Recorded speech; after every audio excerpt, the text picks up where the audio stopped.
우리는 매년 6월이 되면은 이 6월을 가리켜서 호국 보훈의 달이라고 합니다. 호국 보훈의 달 표현이 좀 어려운데요. 이 말인즉슨 우리 나라를 위해서 자기 목숨을 바쳐 희생한 그 우리 조상들을, 그러한 분들을 함께 기억하며 그들을 기념하는 그 달을 가리켜서 호국 보훈의 달이라고 이렇게 이야기를 하고 있습니다. 특별히 이제 내일 6월 6일입니다. 6월 6일이 무슨 날인지 우리 성도님들께서 잘 아실 겁니다. 현충일입니다. 현충일. 이 현충일은 이 나라를 위해서 이제 목숨을 바치신 그분들을 이제 기념하며 함께 기억하는, 그분들의 희생을 기억하는 날이 현충일입니다.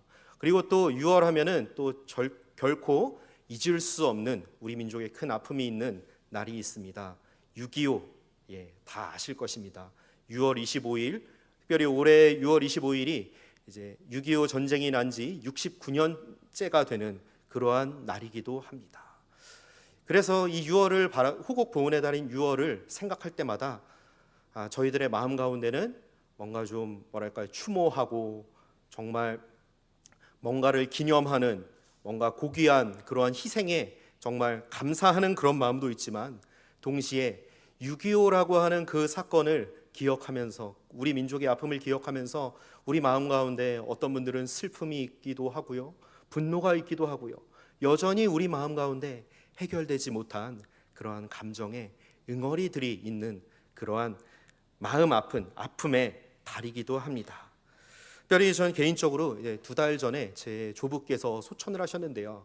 소천하신 제 조부께서는 6.25 때 함경도에서 이제 종교의 신앙의 자유를 찾아서 이제 미군 군함을 타고 남한으로 내려온 그러한 분이십니다.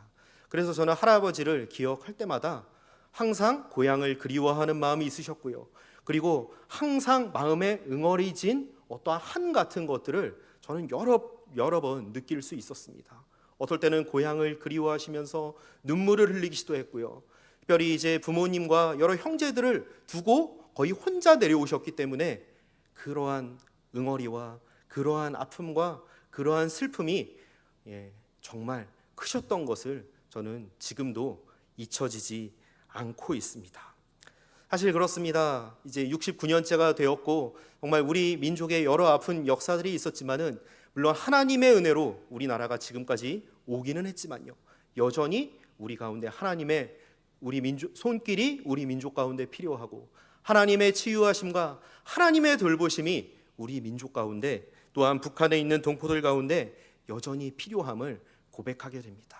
그래서 이것을 생각할 때마다 우리는 더욱더 우리 민족을 위해서, 나라를 위해서 하나님의 은혜를 구해야 될 줄 믿습니다. 이러한 분단의 비극, 민족의 아픔은 비단 우리나라뿐 아니라 구약시대 이스라엘 가운데도 있었습니다. 솔로몬 왕이 죽은 후에 이스라엘은 두 나라로 분단되게 됩니다. 우리나라가 남북한 분단된 것처럼 북쪽의 북이스라엘과 남쪽의 남유다, 이렇게 두 나라로 분단이 되게 되지요. 잘 아시는 것처럼 남쪽 유다는 유다 지파와 베냐민 지파, 이 두 지파를 중심으로 세워졌고요, 다른 열 지파들을 중심으로 세워진 나라가 바로 북쪽의 북이스라엘입니다. 이 남유다는 다윗과 솔로몬 이후 그 족보를, 그 정통성을 잇는 르호보암이라고 하는 왕이 왕으로 등극했습니다. 그런데 반대로 이 북이스라엘을 다스렸던 여로보암이라고 하는 사람은 사실 왕과는 전혀 무관한 사람이었습니다. 이 여로보암은 원래 솔로몬 왕의 신하에 불과했습니다. 사실 신하였기 때문에 결코 죽었다 깨어나도 왕이 될 것이라고 하는 것을 기대조차 할 수 없었던 그런 사람이었습니다. 그런데 누가 이 여로보암을, 신하에 불과했던 여로보암을 북이스라엘의 왕으로 세우셨습니까? 하나님께서 세우셨습니다. 열왕기상 11장 38절에서 하나님께서는 여로보암을 북이스라엘의 왕으로 세우시면서 이렇게 약속하셨습니다. 열왕기상 11장 38절 말씀입니다. 내가 만일 내가 명령한 모든 일에 순종하고 내 길로 행하며 내 눈에 합당한 일을 하며 내 종 다윗이 행함같이 내 율례와 명령을 지키면 내가 너와 함께 있어 내가 다윗을 위하여 세운 것 같이 너를 위하여 견고한 집을 세우고 이스라엘을 내게 주리라. 자, 하나님께서는 여로보암에게도 분명히 약속하셨습니다. 내가 너를 왕으로 세웠다. 내가 너를 택하였다. 너를 통해서 나라를 세워갈 것이다 라고 분명히 약속하셨습니다. 우리는 이것을 통해서 분명히 알 수가 있어요. 하나님께서 택하신 것은 남쪽 유다뿐 아니라 누구 또한 택하셨습니까? 북쪽 이스라엘도 하나님의 주권 가운데서, 하나님의 뜻 가운데서 세워졌다라고 하는 사실입니다. 그런데 조건이 있습니다. 하나님의 약속처럼, 하나님의 말씀처럼 북이스라엘의 여로보암이 잘 되기 위해서는, 북이스라엘이 부강한 나라가 되기 위해서는 조건이 있어요. 그것이 무엇입니까? 하나님의 율례와 하나님의 명령을 지켜야 한다라고 하는 것이죠. 만약에 하나님의 말씀에 순종하지 않는다면 이 북이스라엘은 어떻게 되겠습니까? 우리 계속해서 함께 말씀을 살펴보시기를 원합니다. 자, 첫 출발, 하나님께서 분명히 여로보암 또한 세우셨습니다. 그런데 열왕기상 12장으로 한번 가보시면요, 이 왕이 된 여로보암에게 두려운 마음이 생겼습니다. 어떤 마음이냐 하면요, 잘 아시는 것처럼 이스라엘 백성들은 어디에 가서 예배를 드립니까? 중요한 절기가 되면은 예루살렘 성전에 가서, 성전이 있는 예루살렘에 가서 예배를 드리지 않습니까? 특별히 3대 절기를 비롯한 이 날에는 유대인 남성들이라면은 반드시 누구나 예루살렘에 가서 하나님께 예배를 드려야만 했습니다. 그런데 이 예루살렘이라고 하는 나라는 북이스라엘에 있습니까? 아니면 남유다에 있습니까? 남유다에 있어요. 남유다. 그래서 이 여로보암의 마음 가운데 두려운 마음이 든 것입니다. 예배를 드리기 위해서, 절기를 지키기 위해서, 하나님을 섬기기 위해선 우리 북이스라엘 백성들도 예루살렘에 가야 하는데, 이 예루살렘에 가게 된다면은 우리 북이스라엘이 불리해질 거야. 우리 북이스라엘이 왠지 남유다한테 질 것 같은 거예요. 그래서 어떤 방법을 취했냐 하면요, 열왕기상 12장 28절에서 30절을 보시면 여로보암이 만든 것이 있었습니다. 무엇을 만들었냐 하면요, 2개의 금송아지를 만들었습니다. 2개의 금송아지를 만들어서 하나는 북이스라엘의 맨 북쪽에 있는 단이라고 하는 곳에 놨습니다. 그리고 또 다른 금송아지는 북이스라엘 최남단에 있는 베델이라고 하는 곳에 놨습니다. 자, 이것을 가리켜서, 이 금송아지를 가리켜서 여로보암은 이렇게 이야기를 합니다. 이스라엘 백성들에게 이 금송아지가 바로 우리의 하나님이시다. 우리의 조상들을 애굽에서 인도하신 그 하나님이시다라고 이렇게 거짓 가르침을 한 것입니다. 우상도 만들었고요, 그것으로 끝난 것이 아니라 거짓 선전, 거짓 가르침을 이스라엘 백성들에게 하기 시작합니다. 이것이 여로보암의 첫 번째 실수였습니다. 그리고 두 번째로 보시면요, 이어서 열왕기상 12장 31절에서 33절 말씀을 보시면요, 여로보암이 자기 마음대로 또 행하는 것이 있습니다. 첫 번째, 하나님께서 이스라엘 백성들에게 주신 절기를 자기 마음대로 바꿔버립니다. 자기 마음대로 바꾸는. 왜 바꿨을까요? 이스라엘 백성들이 절기 때마다 예루살렘에 가는 것을 막기 위해 우리는 저 남유다랑은 또 다른 절기를, 우리만의 절기를 만들어서 하나님께 예배하자, 이래서 자기 마음대로 절기를 막 만들었습니다. 그리고 두 번째로요, 자기 마음대로 임명한 사람들이 있었습니다. 바로 제사장을 자기 마음대로 임명했어요. 잘 아시는 것처럼 제사장을 맡을 수 있는 사람은 레위 지파들만 가능했습니다. 그런데 여로보암은 어떤 사람들을 세웠냐면요, 자기 마음대로, 자기 마음에 드는 사람들을 제사장으로 세워서 그 사람들이 하나님께 드리는 제사와 예배를 주관하게 했던 것이죠. 자, 여기서부터 북이스라엘의 위기가 시작이 된 것입니다. 하나님이 명령하신 예배도 손을 댔습니다. 절기도 손을 댔습니다. 제사장까지도 손을 댔습니다. 이것은 결국 누구를 의지하지 않은 것일까요? 하나님을 의지하지 않은 것이에요. 하나님을 버린 것이죠. 하나님이 없이도 우리의 힘으로 북이스라엘을 멋지게 한번 세워보자, 이러한 마음으로 여로보암은 북이스라엘을 다스려 가기 시작했습니다. 그래서 그래서 이러한 여로보암 시대에 수많은 이제 레위 사람들이나 북이스라엘에 거주했던 하나님께 깨어 있었던 수많은 사람들이 어디로 이동하냐면요, 많은 사람들이 남유다로 다 내려왔습니다. 마치 북한 정권에 공산 정권이 들어서니까 많은 크리스찬들과 많은 목사님들이 남한으로 6.25 때까지 많이 내려오지 않았습니까? 그럼 마찬가지로 북이스라엘에서도 이러한 민족 대이동이 일어나게 됐습니다. 자, 이렇게 출발부터 하나님을 버렸던 북이스라엘, 그리고 여로보암, 그 나라가 잘 설 수 있었겠습니까? 이제 계속해서 구약 성경을 열왕기상 뒤 이어서 계속해서 살펴보시다 보면요, 북이스라엘이 어떠한 길을 걸었는지 우리는 알 수가 있습니다. 북이스라엘의 역사는 약 200년 동안 여로보암 때부터 지속이 됐습니다. 근데 이 200년 사이에 19명의 왕들이 다스렸습니다. 한 명의 왕의 주요 임기가 약 10년 정도, 10년 조금, 10여 년 정도 평균적으로 됐다는 것을 알 수가 있고요. 그리고 끊임없는 쿠데타와 반란이 일어나서 무려 8번이나 왕조가 바뀌는 그런 혼란스러운 역사를 겪었습니다. 근데 이것으로 그치지 않았습니다. 이러한 혼란스러운 역사 가운데서 북이스라엘의 왕들은 하나님을 섬기지 않고 바알신을 섬기는 그러한 배도의 길을 걸어갔지요. 그 결과 북이스라엘은 BC 722년에 아수르라고 하는 나라에 의해서 멸망되고 말았는데요, 멸망되는 그 순간까지 19명의 왕들 중에 하나님 보시기에 선한 왕, 착한 왕은 단 한 명도 없었다라고 하는 사실입니다. 참 안타까운 일이 아닐 수가 없습니다. 얼마나 큰 비극입니까? 아무리 나라가 부유하고 아무리 나라가 강성한다 하더라도요, 하나님을 떠나서는 그 나라가 온전히 설 수가 없습니다. 이것은 비단 나라에 국한되는 것이 아니라요, 우리의 인생도 마찬가지입니다.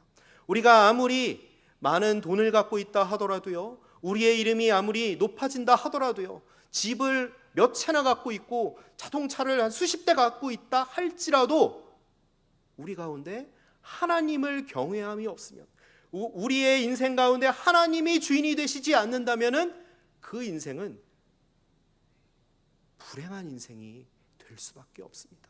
결코 행복한 인생이 될 수 없다라고 하는 사실이죠. 하나님께서 우리의 인생을 붙들지 않으신다라고 한다면요, 우리가 아무리 많은 것을 가지고 많은 것을 이 세상에서 누린다 할지라도요, 우리의 인생은 아무것도 아닌 것이 될 수밖에 없습니다. 그래서 시편 127편 1절은 이렇게 말씀하고 있습니다. 여호와께서 집을 세우지 아니하시면 세우는 자의 수고가 헛되며 여호와께서 성을 지키지 아니하시면 파수꾼의 깨어 있음이 헛되도다. 아무리 우리가 많은 것을 세우려고 해도, 아무리 우리가 많은 것을 쌓으려고 해도요, 우리가 아무리 내가 가진 것들을 지키려고 애를 쓴다 하더라도 하나님께서 함께하지 않으신다면은 이 모든 것들이 허사가 된다라고 시편 기자는 이렇게 말씀하고 있습니다. 자, 이렇게 비극적인 출발을 한 이 북이스라엘 왕들 중에 오늘 본문을 보시면 한 왕의 이름이 언급되고 있습니다. 오늘 본문인 열왕기상 16장 30절에서는 이 왕을 가리켜서 이렇게 말씀하고 있습니다. 우리 열왕기상 16장 30절 말씀을 함께 읽으시겠습니다. 오므리의 아들 아합이 그의 이전의 모든 사람보다 여호와 보시기에 악을 더욱 행하여, 자, 아합이라고 하는 왕의 이름이 등장하고 있습니다. 그런데 조금 전에 읽은 30절에서는 이 아합에 대해서 어떤 평가를 내리고 있습니까? 이스라엘 역사상 하나님 보시기에 가장 악한 왕. 제가 아까도 말씀드렸지만은 북이스라엘의 19명의 왕들 중에 단 한 명도 하나님 보시기에 선한 왕이 없었습니다. 한마디로 말하면 19명들 모두가 다 나쁜 왕들이었다라고 하는 것이죠. 그런데 이 나쁜 왕 중에서도 가장 극악했던 왕이 바로 오늘 말씀에 등장하는 아합 왕이었다라고 하는 사실입니다. 그런데 이 아합 왕을 더욱 악하게 만든 계기가 있었습니다. 우리 16장 31절 말씀을 한번 눈으로 보시겠습니다. 자, 여기 보니까 어떤 사건이 나옵니까? 아합 왕이 결혼한 사건이 나오죠. 누구와 결혼을 했습니까? 이세벨이라고 하는 이방 공주와 시돈의 공주와 결혼을 했습니다. 이 아합의 아내 이세벨이라고 하는 이 여인은 시돈 사람의 왕 엣바알의 딸입니다. 여기 엣바알이라고 하는 단어에 주목할 필요가 있는데요. 엣바알이라고 하는 이 단어의 뜻은 바알의 사람이라고 하는 뜻이 있습니다. 바알의 사람. 자, 우리는 이것을 통해서 알 수가 있습니다. 이세벨과 이세벨의 아버지였던 엣바알이 어떠한 신을 섬겼습니까? 바알을 섬겼다는 사실을 알 수가 있습니다. 근데 바알을 섬겼는데 보통 섬긴 것이 아닙니다. 그냥 평범하게 섬긴 것이 아닙니다. 어느 정도로 바알을 섬겼습니까? 아주 열성적으로, 열정적으로, 열렬하게 바알을 섬겼다는 것을 우리는 알 수가 있습니다. 이름까지도 바알의 사람이라고 이렇게 붙일 정도였으니까요. 이들은 바알신을 열심히 섬기는 그 가문의, 그 왕족의 공주와 아합이 결혼을 했습니다. 자, 이렇게 그 딸과 결혼을 했으니까 아합은 자연히 어떠한 신을 이스라엘로 받아들였을까요? 바알신을 받아들였습니다.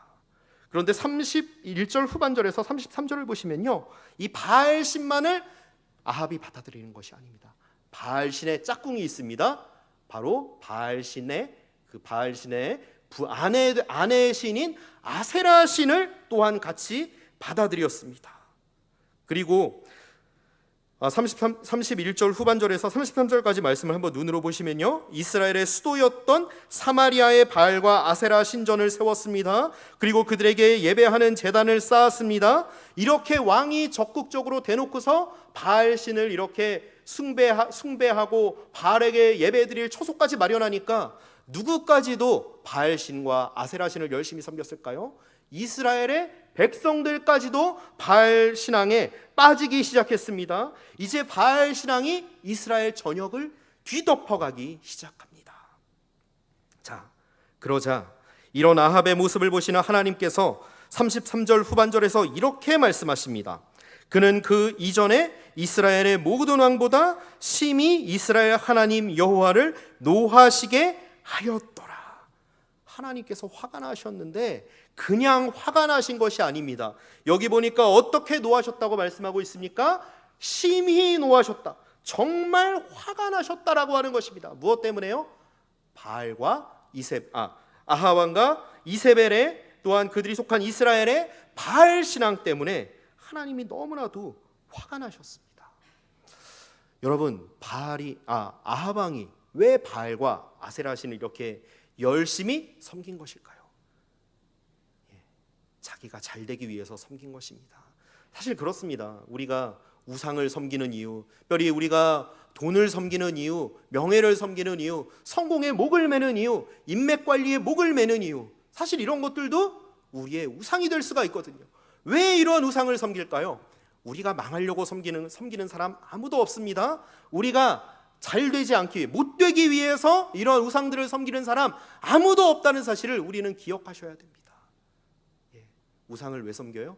우리가 성공하기 위해서, 우리가 더 잘 되기 위해서, 우리가 더 잘 살기 위해서 우상을 섬긴다라고 하는 사실을 기억하셔야 합니다. 망하려고 섬기는 사람 아무도 없습니다. 그런데 문제는 우상을 섬기면 섬길수록 누구와 멀어지게 됩니까? 하나님과 멀어지게 된다라고 하는 것이죠. 하나님과 멀어지게 되니까 우리의 인생은 자연히 망하는 길로 빠질 수밖에 없다라고 하는 사실입니다. 사실 이 아하방이 이세벨과 결혼을 해서 바알과 아세라 신앙을 받아들이는 그 이유, 이스라엘이 잘 살게 하기 위해서 이러한 신들을 받아들였습니다. 왜냐하면요, 이 바알과 아세라 신은 당시 가나안 사람들 사이에서 널리 성행했던 신인데요, 이 바알과 아세라를 섬기면 다산의 축복, 자녀들을 많이 낳게 할 것이다라고 하는 그런 신앙이 있었어요. 그리고 바알을 섬기면은 풍년이 될 것이다, 바알신이 농사를 잘 되게 해줄 것이다라고 하는 이러한 확신을 가지고 이 사람들은 믿었던 것입니다. 그래서 아합은 이런 생각을 했던 것이죠. 여호와 하나님만 섬기는 것으로는 부족해. 여호와 하나님도 섬기면서 바알과 아세라 신을 섬기면은 이스라엘이 아주 잘 될 거야, 풍년이 들게 될 것이고 군사적으로 강한 강대국이 될 거야라고 하는 이런 생각을 가지고 바알 신앙을 받아들인 거예요. 그런데 실제로요, 아합이 다스리던 당시에 북이스라엘의 200년 역사상 가장 전성기를 누렸던 시기였다고 합니다. 경제적으로도 아주 부유했고요, 군사적으로 아주 강했던 시기가 아합 왕의 시기였다라고 합니다. 자, 여기까지는 좋습니다. 그런데 아합 왕이 진짜 몰랐던 것이 있어요. 중요한 것을 잊고 있었습니다. 누구를 잊고 있었습니까? 하나님을 잊고 있었다라고 하는 것이죠. 여호와만이 참 하나님이시며 그 여호와 하나님의 통치를 받을 때에 우리 북이스라엘이 잘 될 수 있다라고 하는 이러한 신앙을 망각해 버린 것입니다. 그래서 어떻게 했냐면요, 여호와 하나님도 섬기고 바알과 아세라도 겸하여서 섬기는 혼합신앙으로 나아갔던 것입니다. 그 결과 이스라엘은 영적으로 깊은 암흑에 빠지게 되고요, 신앙적으로도 아주 큰 혼란을 겪게 됩니다. 하나님과의 관계가 멀어졌기 때문입니다. 우리도 살아가면서 이러한 중요한 선택을 하는 순간들이 있습니다. 마치 아합 왕이 이세벨을 택했던 그러한 결혼의 선택과 같이, 그리고 그 결혼 이후에 바알과 아세라를 받아들이기로 한 그러한 선택과 같이 우리의 인생에 있어서도 중요한 선택을 해야 될 때, 중요한 결정을 해야 되는 순간들이 얼마나 많습니까? 결혼을 앞두고서 그럴 수가 있고요, 자녀들의 어떠한 진로를 놓고서도 그럴 수가 있고요, 사업을 한다거나 아니면 직장을 구할 때도 중요한 선택의 순간이 될 수 있고요, 우리가 집을 산다거나 어떠한 투자를 한다거나 이러한 것들도 중요한 선택이 될 수가 있습니다. 그런데 이때 중요한 것이 있습니다. 우리가 이러한 중요한 선택의 순간에서 누구의 뜻을 따르느냐 하는 것입니다. 하나님의 뜻을 따르느냐, 아니면은 아합 왕과 같이 자기의 뜻을 따르느냐, 이것에 따라서 우리의 인생이 달라질 수 있다라고 하는 사실을 기억하시기를 원합니다. 물론 우리가 사실 살아가면서 잘못된 선택, 실수들을 할 때가 있습니다. 그럴 때마다 우리가 다시 하나님께 나와서 하나님의 은혜를 구하고 하나님의 뜻을 구할 때에 하나님께서 회복의 역사를 허락하십니다. 하나님께서 우리의 인생을 다시 역전시키시는 역사를 허락하시기도 하는 분이시죠. 근데 중요한 것은요, 때로는 우리의 이러한 잘못된 선택이 우리의 잘못된 이러한 실수가 우리의 인생을 어렵게 할 때가 있다라고 하는 사실입니다. 지금 저와 우리 성도님들의 선택이 누구를 기쁘시게 하는 선택을 하고 계십니까? 하나님을 기쁘시게 하는 선택을 하고 계십니까? 아니면은 내가 기쁘게 하는 선택을 하고 계십니까? 오늘 말씀 앞에서 우리의 모습을 한번 돌아보시기를 원합니다. 그리고 이 시간을 통해서 정말 하나님만이 참 하나님이십니다. 하나님의 뜻을 따라가겠습니다, 하나님의 뜻을 따라 살겠습니다라고 하는 이러한 믿음의 고백들이 있게 되시기를 간절히 원합니다. 자, 이어서 34절 말씀을 한번 보시면요, 이처럼 신앙적으로 암흑에 빠진 아합 시대, 하나님의 뜻이 아니라 자기 소견에 오른 대로 행하였던 이 아합 시대의 영적인 모습을 단면적으로 보여주는 한 사건이 34절 가운데 등장을 하고 있습니다. 34절 말씀을 보시면요, 히엘이라고 하는 사람이 있는데요, 이 사람이 아합 왕의 명령으로 여리고성을 다시 쌓는 그러한 모습이 나옵니다. 여리고성 한 번쯤 들어보셨을 그러한 이름이기도 합니다. 이스라엘 백성들이 가나안 정복 전쟁을 감당할 때에 여리고성 정복하는 유명한 그 사건 아마 다 기억하실 겁니다. 피 한 방울 흘리지 않고 하나님 말씀에 순종하여서 성 주위를 매 한 번씩 돌았죠. 한 번씩 돌다가 마지막 날에 한 바퀴 돌고 큰 소리로 외쳤을 때에 거대한 여리고성이 무너지지 않았습니까? 이 여리고성이 무너지고 여리고성을 정복한 후에 이스라엘의 지도자였던 여호수아는 여호수아 6장 26절에서 이렇게 선포를 합니다. 제가 한번 읽어보겠습니다. 여호수아서 6장 26절 말씀입니다. 여리고성을 건축하는 자는 여호와 앞에서 저주를 받을 것이라. 그 기초를 쌓을 때에 그의 맏아들을 잃을 것이요 그 문을 세울 때에 그의 막내 아들을 잃으리라. 자, 하나님께서는 분명히 여호수아를 통해서 말씀하셨어요. 내가 무너뜨린 이 여리고성을 너희 중 누군가가 다시 쌓게 된다면 어떻게 될 것이라고요? 첫째 아들과 막내 아들이 죽게 될 것이다, 죽을 것이다 라고 하나님께서는 여호수아를 통해서 분명히 말씀하셨습니다. 다시는 그 성을 쌓아서는 안 된다라고 말씀하신 것이죠. 그런데 그로부터 약 550년이 지난 아합 시대에 이 하나님의 명령을 깨뜨리고 말았습니다. 이 시대에 베델 사람 히엘이라고 하는 사람이 아합 왕의 명령으로 다시 여리고성을 쌓았습니다. 그랬을 때 어떤 일이 일어났습니까? 여호수아서의 그 말씀이 그대로 이루어졌어요. 히엘이라고 하는 사람의 첫째 아들과 막내 아들이 목숨을 잃는 사건이 벌어집니다. 자, 이처럼 아합 왕 시대는 하나님의 말씀이 기준이 되지 않았습니다. 하나님의 뜻대로 살아가지 않았다라고 하는 것이에요. 누구의 뜻대로 살아갔습니까? 나의 뜻대로 살아갔습니다. 사사시대처럼 내 소견에 옳은 대로 행하였던 시기가 바로 아합 왕의 시기였다라고 하는 것이죠. 그런데 이렇게 계속 살아간다면은 어떤 결과가 주어질 것이다라고 하는 것을 이 34절이 보여주고 있습니까? 하나님의 심판이 임할 것이다라고 하는 것이 34절의 사건을 통해서 보여주고 있다라고 하는 사실입니다. 자, 여기서도 성경에 나타나는 중요한 원리가 반복되고 있습니다. 하나님의 율법에, 하나님의 말씀에 순종하는 삶을 살아가면은 무엇이 임합니까? 하나님의 축복이 임합니다. 그런데 반대로 하나님의 말씀을 따르지 않고 내 소견대로 내 뜻대로 살아갈 때는 무엇이 임할까요? 하나님의 저주가, 하나님의 벌이 임한다라고 하는 그 원리가 여기서도 그대로 반복되고 있습니다. 자, 이처럼 아합 시대는 정말 아무런 소망이 없는 시기였습니다. 하나님을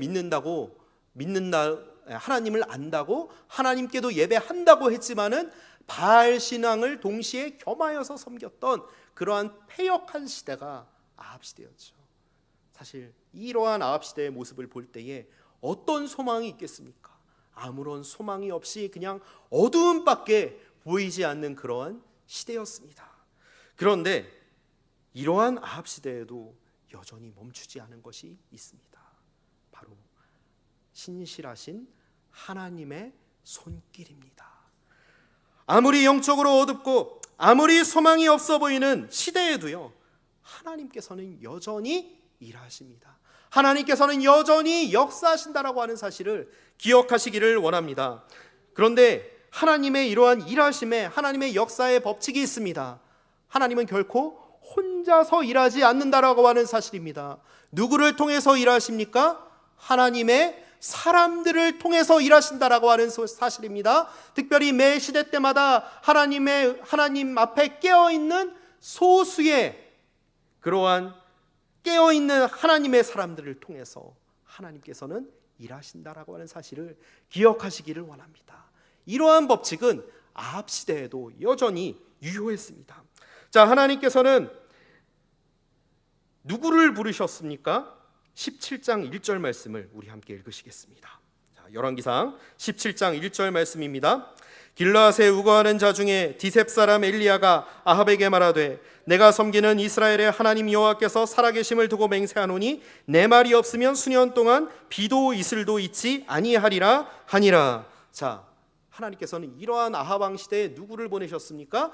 엘리야 선지자를 보내셨습니다. 엘리야 선지자. 그런데 이 성경에서는 엘리야 선지자에 대해서 자세한 설명을 하지 않고 있습니다. 그냥 갑자기 등장한 이 엘리야 선지자고요, 그저 디셉 사람이라고만 언급할 뿐입니다. 그리고 이 하나님의 사람 엘리야는 아합 왕을 찾아가서 17장 1절 조금 전에 읽었던 말씀에서 무엇을 선포합니까? 다짜고짜 가서 이렇게 선포를 하고 있습니다. 왕이시여, 수년 동안 이스라엘 가운데 비도 내리지 않으실 거고 하나님께서 이슬도 내리지 않으실 것입니다 하고서 1절 말씀이 그냥 끝납니다. 자, 당시 아합 왕과 이세벨을 중심으로 한 이 바알 신앙이 전 이스라엘을 덮고 있었는데요, 바알 숭배자들 가운데는 이런 믿음이 있었습니다. 바알 신과 아세라 신이 이스라엘 가운데 비를 내릴 겁니다. 이슬을 내릴 거야. 그래서 풍년이 들게 하고 이스라엘의 경제적으로 잘 사는 나라가 되게 해줄 거야라고 하는 그러한 믿음이 이 바알 숭배자들 가운데 있었습니다. 그런데 이런 바알 숭배자들이 절대 다수를 이룬 북이스라엘 땅 가운데서 누구만이 이것에 대해서 태클을 걸고 있습니까? 누구만이 이것에 대해서 아니오라고 외치고 있습니까? 엘리야 선지자 한 사람만이 아니오라고 당당하게 외치고 있습니다. 왜 그렇습니까? 여호와 하나님만이 참 하나님이시기 때문입니다. 그러면서 엘리야 선지자는 이렇게 외치죠. 아니다, 오직 여호와 하나님만이 참 하나님이시다. 하나님께로 다시 돌아와야 한다. 그래야 이스라엘 가운데 소망이 있다라고 외쳤던 것입니다. 하나님께서는 왜 하나님의 백성들이 하나님을 떠나서 제 소견에 오른 대로 행하던 시대, 그리고 바알 신앙이 확산되던 그 시대에 엘리야를 보내셨을까요? 하나님의 분명한 목적이 있었기 때문입니다. 그것은 바로 여호와 하나님만이 참 하나님이라는 그 진리를 하나님을 떠난 자들 가운데 선포하게 하시기 위해서, 그리고 그들에게 선포로 끝난 것이 아니라 하나님을 떠났던 백성들을 다시 하나님께로 돌이키게 하기 위해서 엘리야를 이 어둡고 정말 신앙적으로 영적으로 암흑에 덮인 이 시대에 부르셨다라고 하는 사실을 기억하시기를 원합니다. 또한 이런 하나님께서는 누구를 또한 부르셨습니까? 바로 저와 우리 성도님들을 부르셨습니다. 어디로 부르셨습니까? 오늘날 이 시대에 이 대한민국 땅에 부르셨다는 사실을 기억하시기를 원합니다. 한번 이 대한민국 땅 어떤 일이 지금 이 나라 가운데, 이 사회 가운데 벌어지고 있습니까? 제 소견에 옳은 대로 행하고 있지 않습니까? 많은 사람들이 자기의 욕망을 채우기 위해서 혈안이 되어버린 그러한 시대를 우리가 살아가고 있지 않습니까? 성경이 하나님의 말씀이라고 하는 이러한 진리조차 적지 않은 신학자들과 또한 신학생들과 목회자들이 이 진리를 막 받아들이지 않고 공격을 하고 있습니다. 성경에도 오류가 있다. 성경도 하나님의 말씀이긴 하지만 사람이 썼기 때문에 오류가 있다라고 이렇게 가르치고 믿는 그러한 목사님들이 의외로 많습니다. 점점 수가 늘어가고 있습니다. 또 한 가지 안타까운 단적인 또 예를 들자면요, 동성애를 가리켜서 죄라고 하는 것, 이거를 거부감을 느끼고 받아들이지 않는 신학생들, 목회자들, 기독교인들이 점점 늘어가고 있다는 사실을 아십니까? 그건 말도 안 되는 거다. 그것은 인권 침해다. 뭐 이런 식으로 해서 동성애가, 예수님이 진짜 동성애가 죄라고 직접 성경에 어디에서 말씀하셨냐? 이런 것들, 이런 이야기들을 하면서 받아들이지 않고 있는, 인정하지 않고 있는 사람들이 점점 늘어가고 있습니다. 제가 드리고 싶은 말씀은요, 이 시대가 점점 제 소견에 옳은 대로 행하는 시대, 하나님을 떠난 시대가 되어져 가고 있다는 사실입니다. 하나님의 말씀대로 살아가는 것이 점점 더 어려워져 가고 있는 그러한 시대가 되어져 가고 있습니다. 그런데 기억하시기를 원합니다.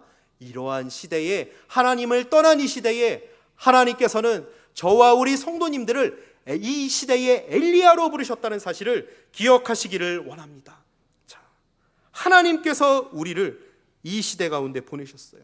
또 하나님께서는 우리를 어디로 보내셨습니까? 지금 우리가 서 있는 이곳 가운데로 보내셨습니다. 우리의 가정 가운데로 보내셨어요. 우리의 직장 가운데로 보내셨어요. 우리가 속한 사업장과 우리가 만나는 모든 사람들과의 그런 만남의 장 가운데로 하나님께서는 우리를 보내셨습니다. 왜 하나님께서는 우리를 그곳 가운데로 부르시고 보내셨습니까? 하나님을 떠난 그곳 가운데서 하나님을 떠나 영적인 암흑이 덮인 그곳 가운데 참빛 되신 하나님을 선포하기 위해서, 예수 그리스도를 선포하기 위해서 저 우리 성도님들을 부르셨다는 사실을 기억하시기를 원합니다. 베드로전서 2장 9절은 이렇게 말씀하고 있습니다. 우리 시간은 같지만 베드로전서 2장 9절 말씀을 함께 찾아보실까요?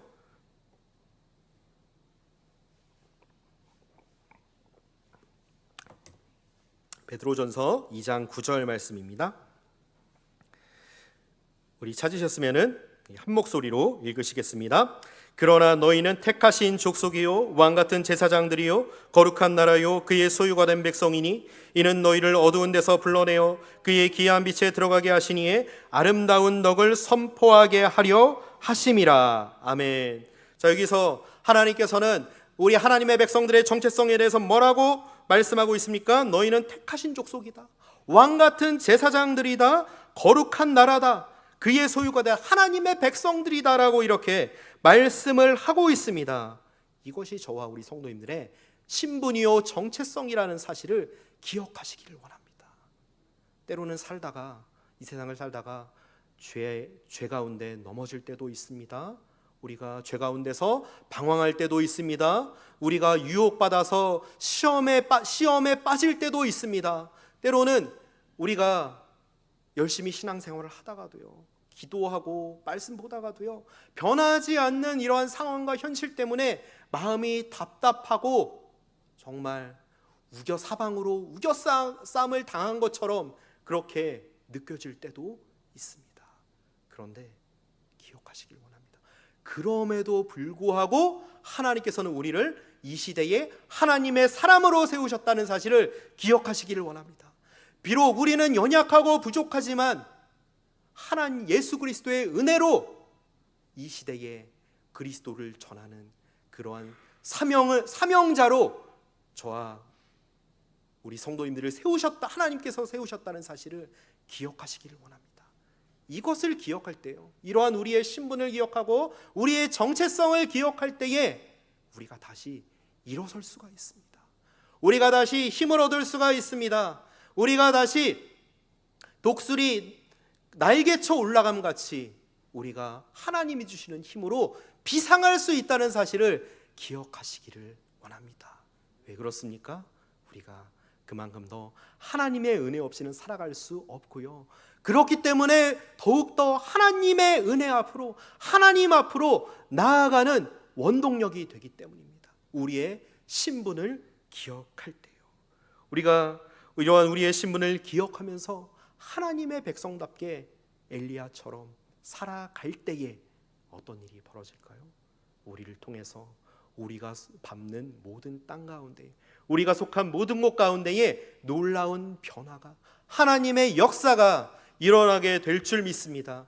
특별히 아무런 소망이 없어 보이고 정말 아무런 희망조차 보이지 않는 이 나라와 이 민족 가운데에, 또한 남북 관계 가운데에 하나님께서 저와 우리 성도님들의 기도를 통하여서, 또한 변화된 삶을 통하여서 부흥의 역사, 변화의 역사를 허락하실 줄 믿습니다. 우리 함께 기도하시겠습니다.